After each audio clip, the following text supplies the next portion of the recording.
Shabbat Shalom, you guys. I hope you're doing well. We're here for our weekend reflection message.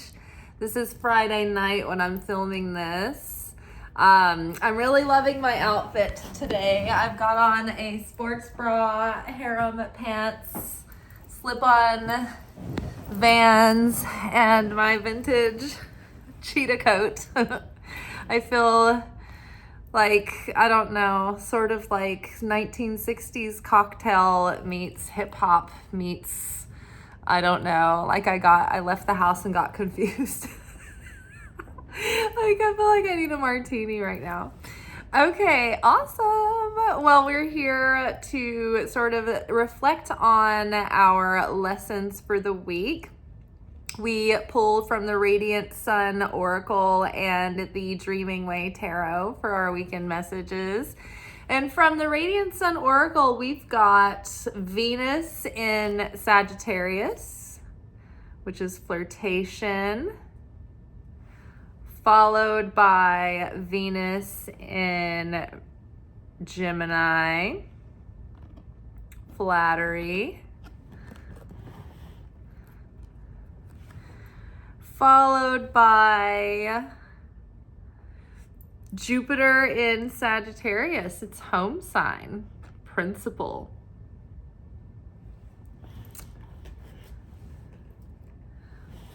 Underneath flirtation, we've got Page of Wands.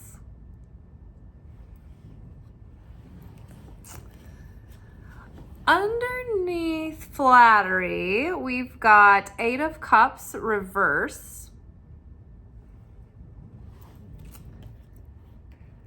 And then underneath principle, we have the moon.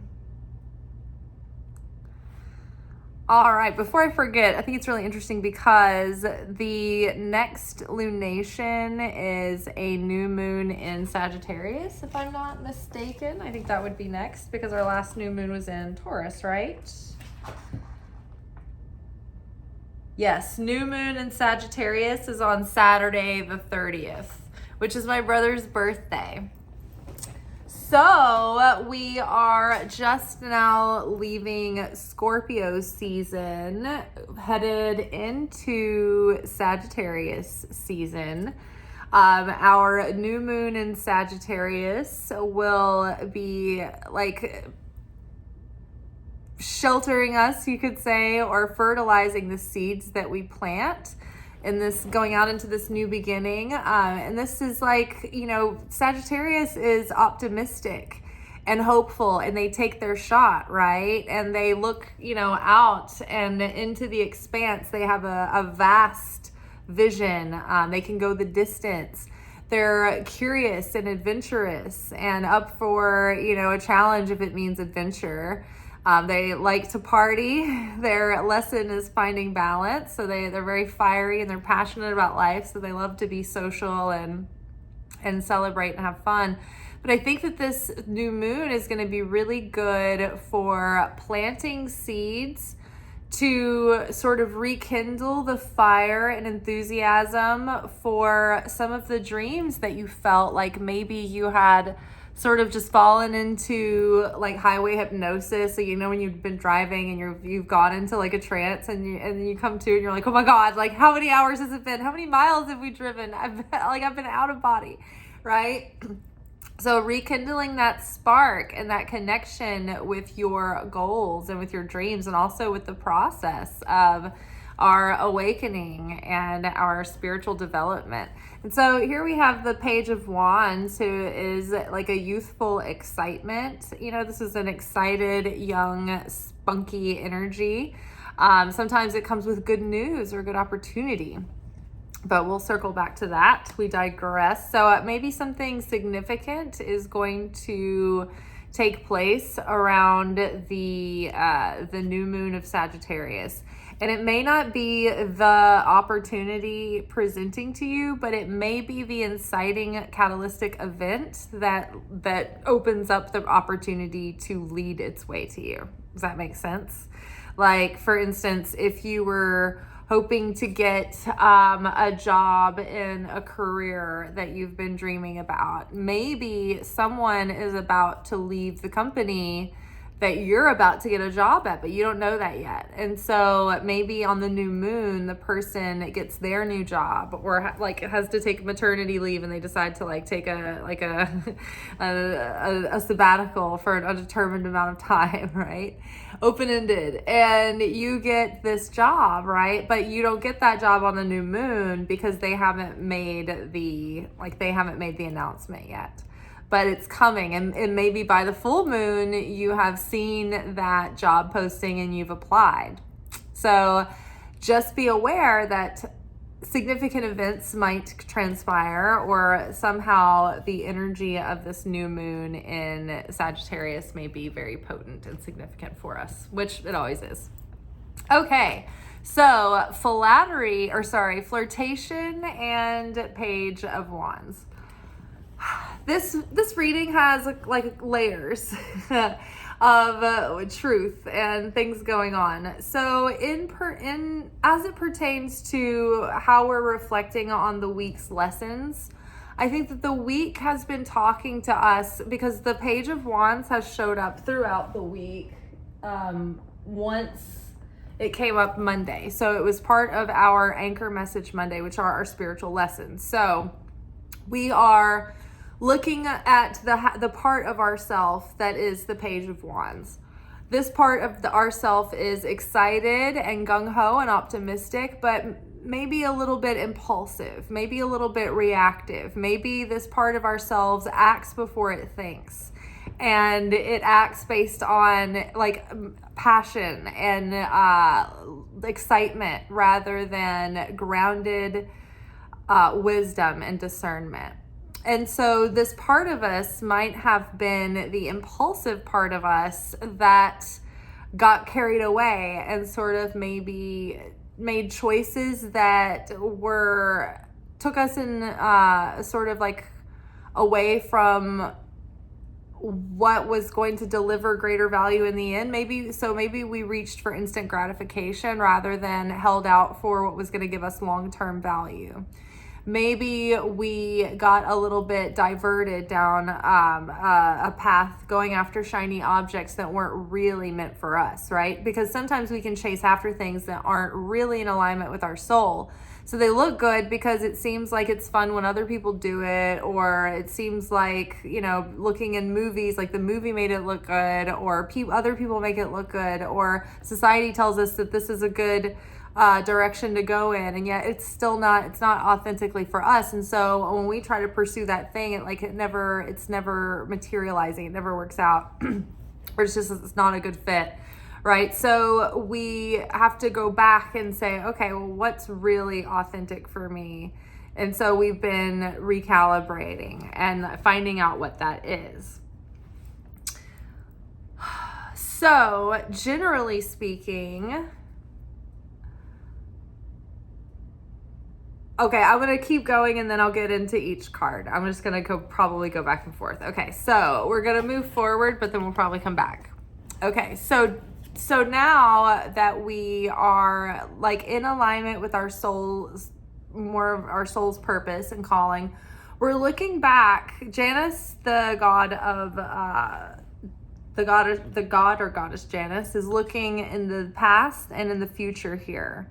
And so it's like we're considering our past and our future. Okay, so when I was reactive, maybe this sort of spoiled things for me, or maybe I made poor choices, or maybe I went after things that didn't materialize into long-term value. Okay, so now I'm looking at the past and I'm looking at the future, and we're in this kind of moment where we're neither here nor there. We're not where we used to be. We're not who we used to be. And we're going forward into a future that isn't started yet. And so we're antsy, and there's a part of us that wants to fill the space. And so it's easy to, get excitable and get inquisitive, because here, this is Venus in Gemini. And this energy, this person has a desire to be stimulated, to be excited, to be interested. And so they can be committed, but they have to, like, this thing that they're committed to has to give them intellectual stimulus. Like, if it's a person they're committing to, this person has to have, like, you know, interesting conversation and witty conversation and back and forth and keep things interesting. Or if it's like a job or a career or something like that that the person is committing to, like, it has to keep them stimulated. So it's like getting over also this like non-committalness, right? This Page of Wands that might have shiny object syndrome maybe couldn't settle into something because they couldn't follow through or see it through, right?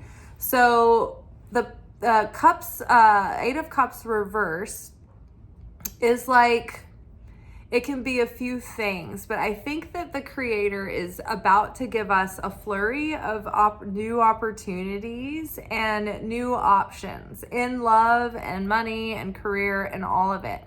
And so I think it's going to be very important that we don't rush to grab on to the first thing that's offered. Take your time and see how the options play out. Explore what's in front of you and really get to know it inside and out before you make a judgment call, before you make a choice, because you might have more than one option.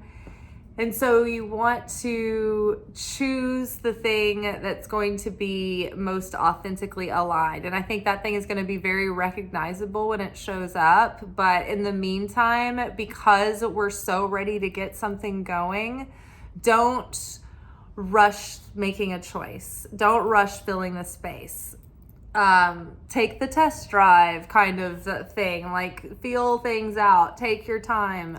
If you're interviewing with a company, make sure to take your time in thinking about, you know, the questions that you have in your interview, and you know how there's different stages of interviews. Like, really think things through and think about what you're looking at about the company. Like, you think about the interview not just as you interviewing for the job, but the company is interviewing for you, and you're deciding if that's kind of environment, that's the position that's going to offer you the best work culture, the best logistics, the best benefits, like utilize your skills in the most desirable way for you, or the most maybe it's not the most desirable way, but maybe it's the way that you can use your talents for the best, for the greatest way you can share them with the world. I don't know, you'll know, but we shouldn't get antsy to fill the space quickly.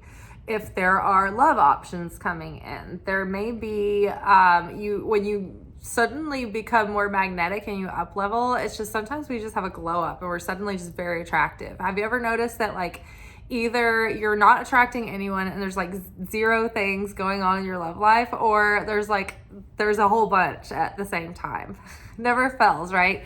Even if it's just like on social media, it's like all of a sudden a bunch of people will message you out of nowhere and like nobody was messaging you, and then suddenly a whole bunch of people start messaging you. It's kind of like that. And so new options and new love interests might start presenting.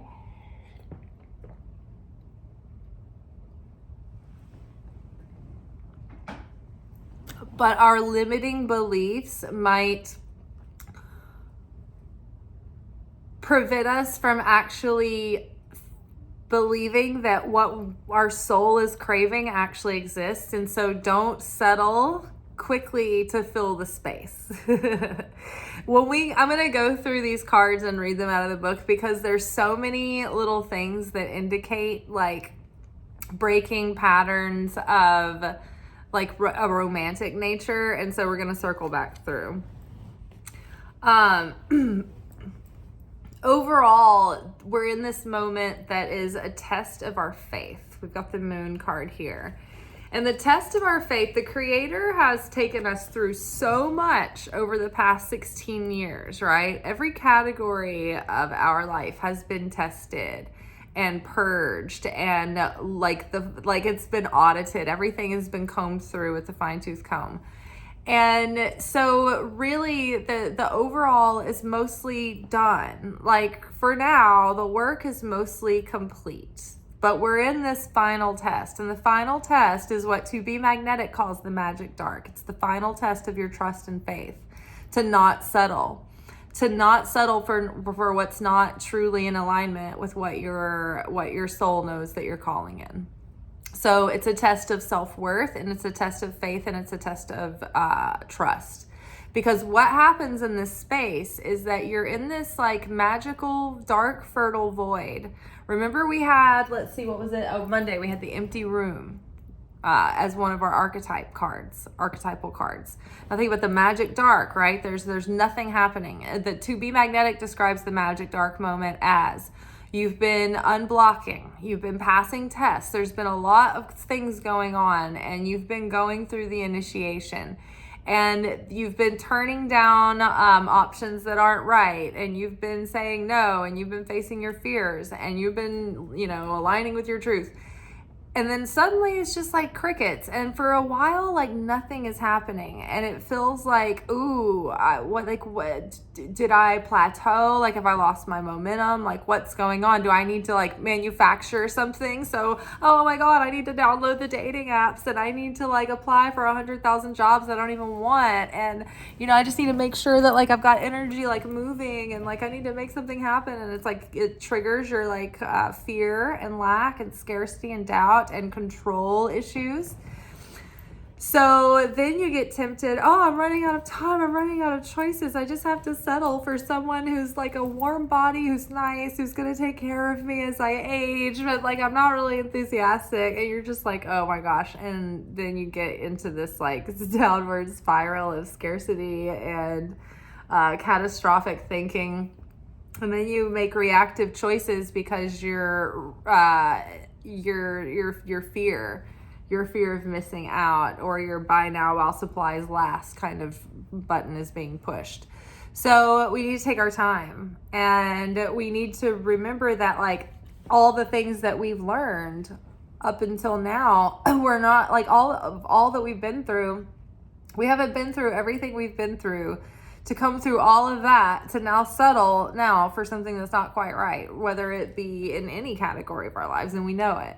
So we're stepping up, and we're becoming that higher self. And now, because we're acting like that higher self, and we've been putting on that higher self's like clothes, that yoke, we're not settling for something that's not right.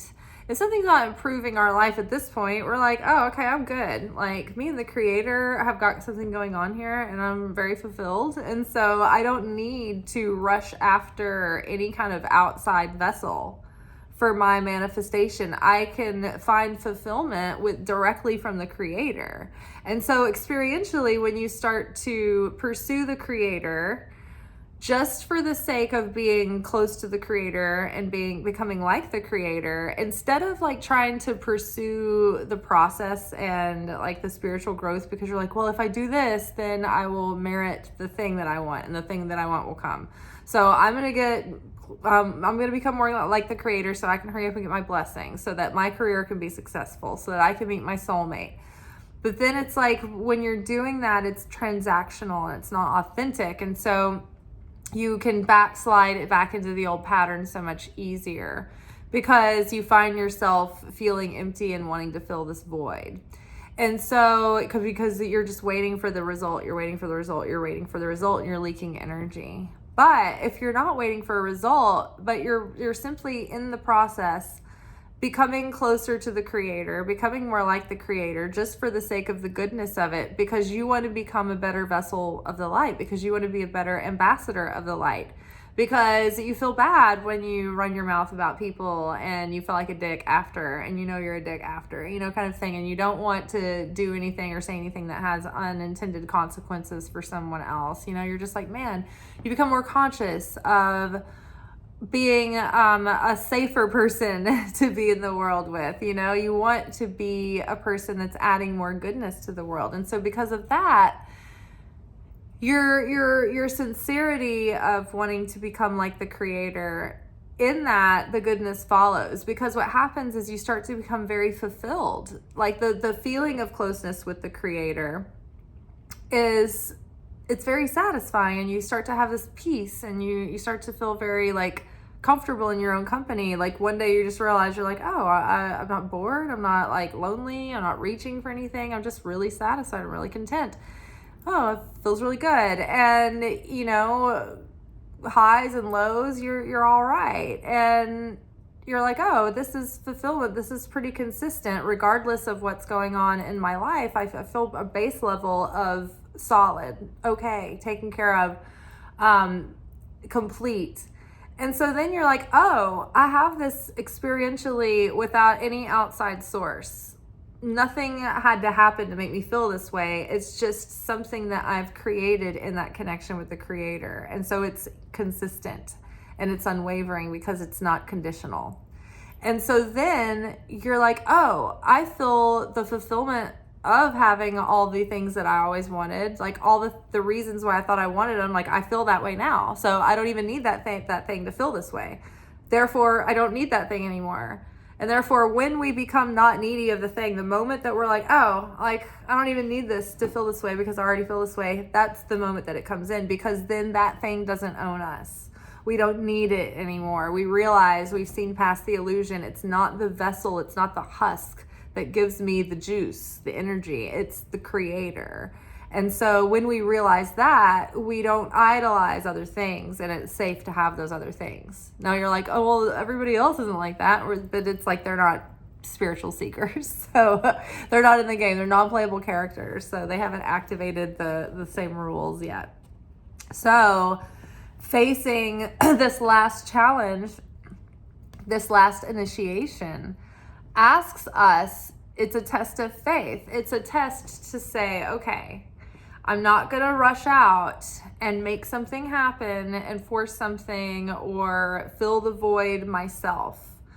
I'm going to wait on divine timing and wait for the Creator to bring me that perfect thing, because that perfect thing might be really perfect and I might choose something that's really subpar and I'll be really sorry. So I need to trust, sit back. I've done everything that I can. I've fully shown up for my half of the situation. And so now I have to let go and let God do the rest. Being micromanaging and controlling at this point is just going to get in the way of the blessing coming to me. You're gonna shoot yourself in the foot. So chill and relax and put the crayfish down, put the crawfish down.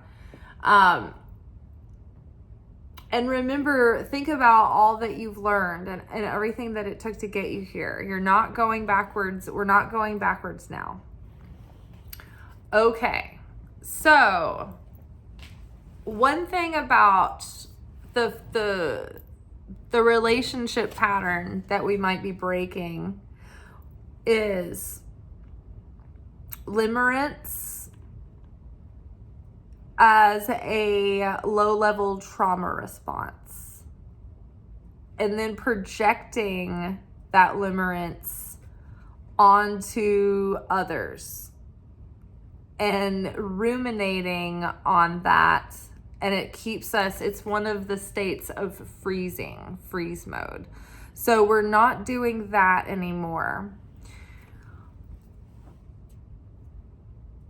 We're also not falling prey to being like the ingenue whose attention is caught.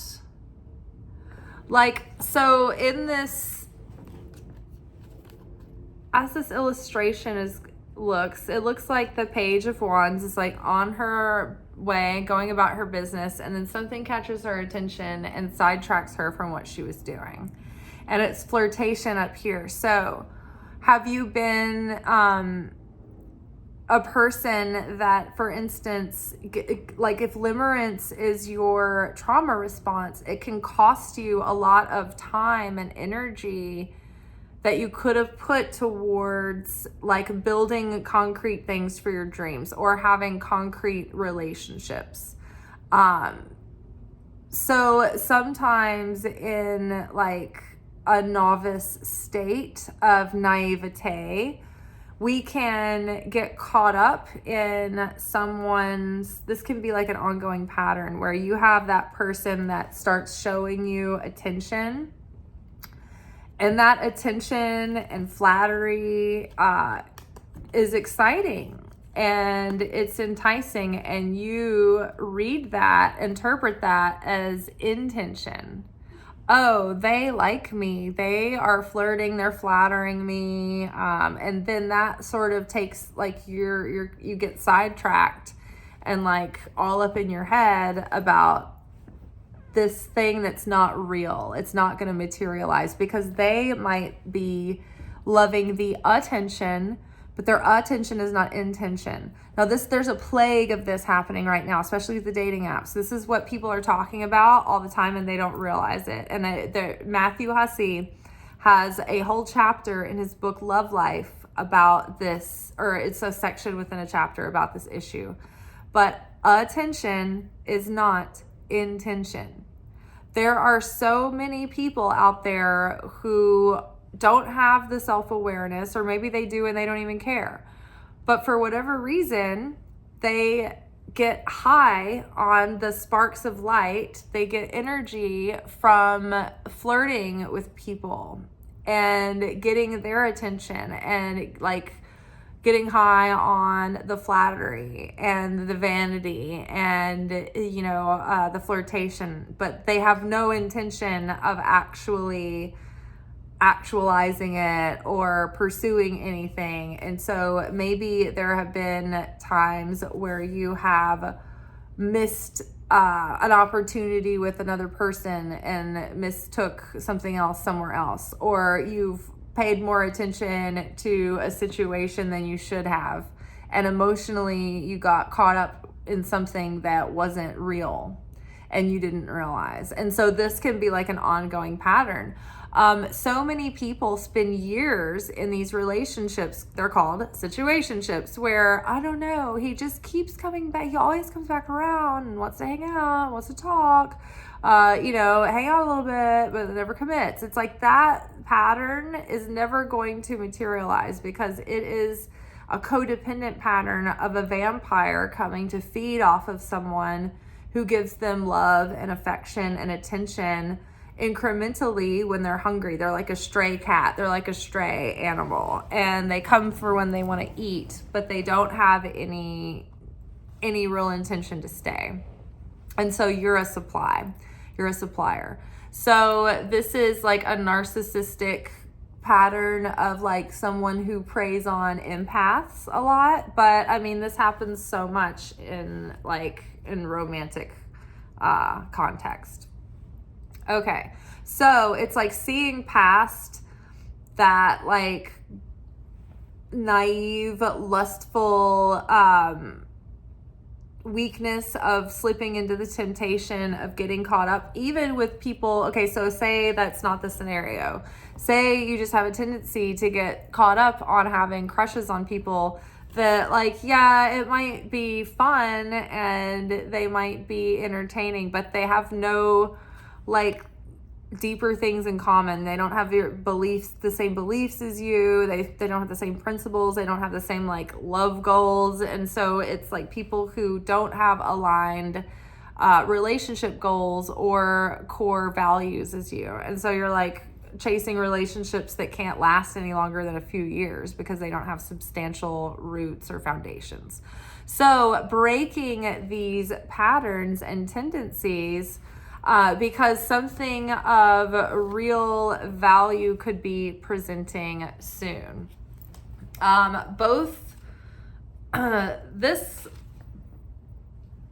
This card, flirtation, says that you might possibly be,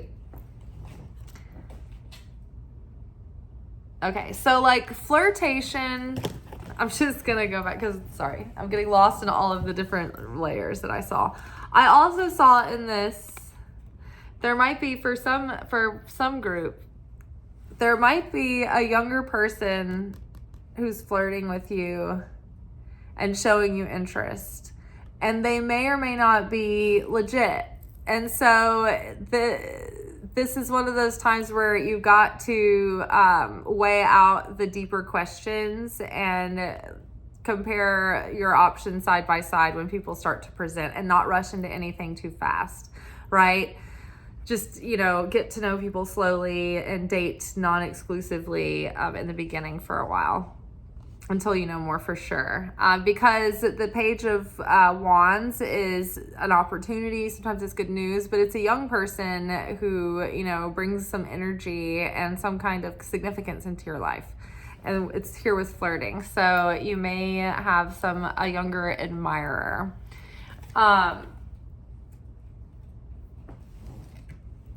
The Sagittarius card has to do with being like a very earnest and honest partner.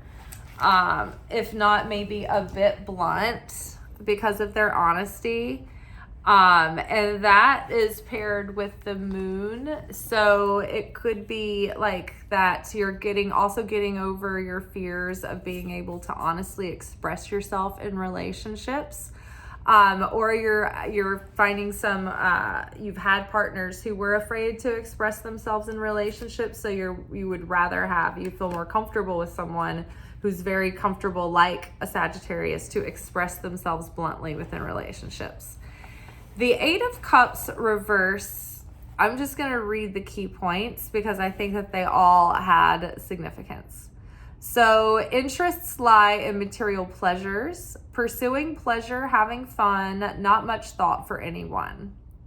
So can mean a new love interest is on the way, an urgent need for money and you're willing to work for it. I mean, it is the holiday season. You desire a complete change. You're bored with the present lifestyle. Pluto's moving into Aquarius. That's really literally what's going on right now. It's like we are bored with the old life. It is gone. It is bone dust, grave dust. Now we are being reborn and reinventing. It's just that the new chapters haven't quite launched yet. Haven't started. And so... not the right time to settle down, must be absolute sure before making any changes. So this is another reason why there was over and over and over again and different messages from different places this week. It's been like, slow down, don't make any rash choices, don't make any permanent decisions yet, like take your time because more options could start showing up and significant options could start trickling in. So don't pigeonhole yourself yet. This is like, don't forget the time that I was looking for my first internship at production companies here in town. And I was looking for, like, all these production companies in town used to make these like music videos. That used to be mostly the only production going on in Nashville. And so I had sent my resume to all these different places, and one of the first ones to call me back was the production company that did Garth Brooks's music videos. And I got excited, and later, more started getting back to me, and I can't remember whether I just didn't know who to pick, and I rushed my choice, and I chose the one that did the Garth Brooks videos. But what I missed out on was the fact that one of the other production companies that had reached out had looked smaller, but they were the ones that had started doing Taylor Swift's videos. And that's when she blew up. She was unknown. This was like her first single. And so there was just like whispers of her like coming out at that point. And this other company that I did my internship with, they were on the way out because Garth Brooks was had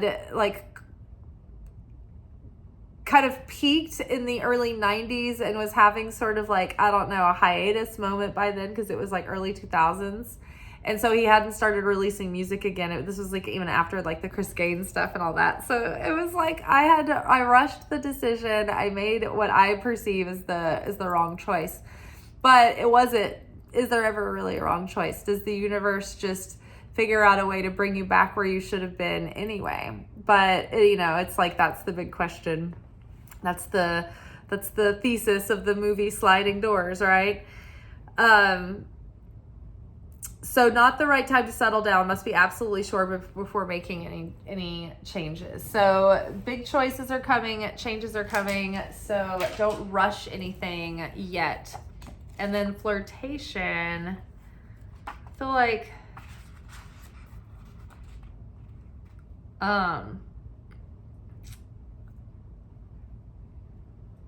possibility of marriage or relationship with someone from another country. Often this comes through a meeting at a university or other institution. Women who choose this card usually seek a heroic, adventurous kind of partner, a romantic Indiana Jones figure.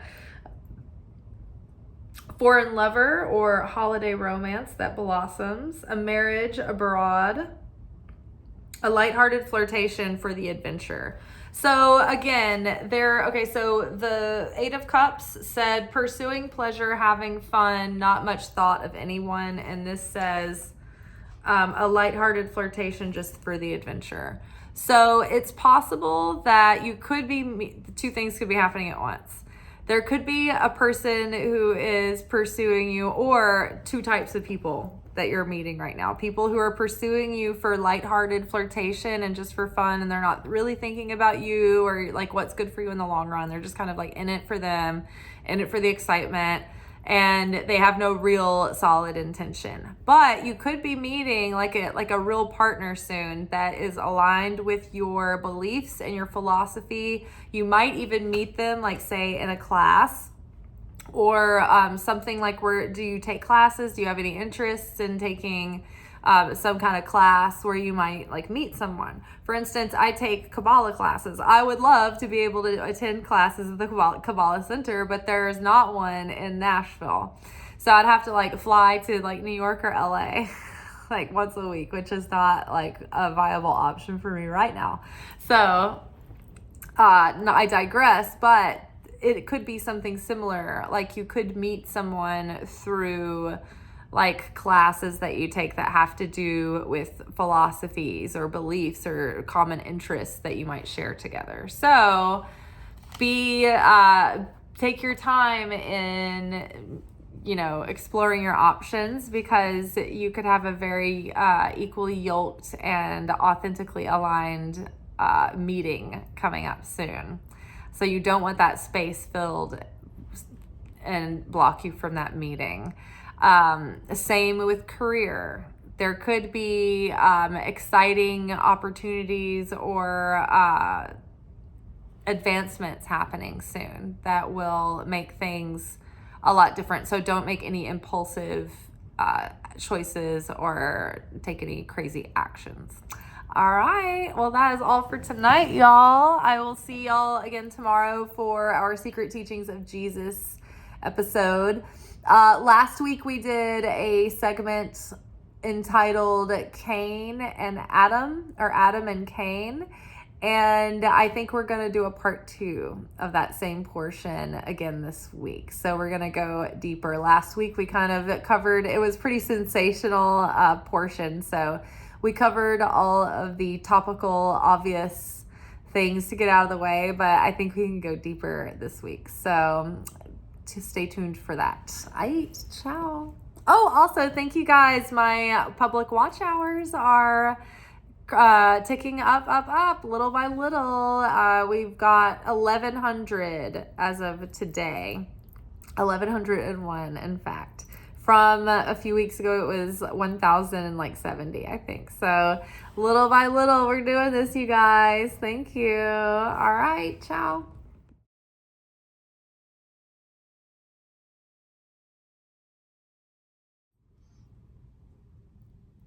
Thank you for watching. If you enjoyed this video and you got something out of it, then please give it a like.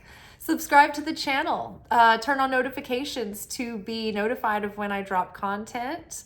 Like the videos, comment, share them. Anything that you do helps these messages get out to other people who need them. So you watching a video and taking an action on it actually makes a positive difference in someone else's life.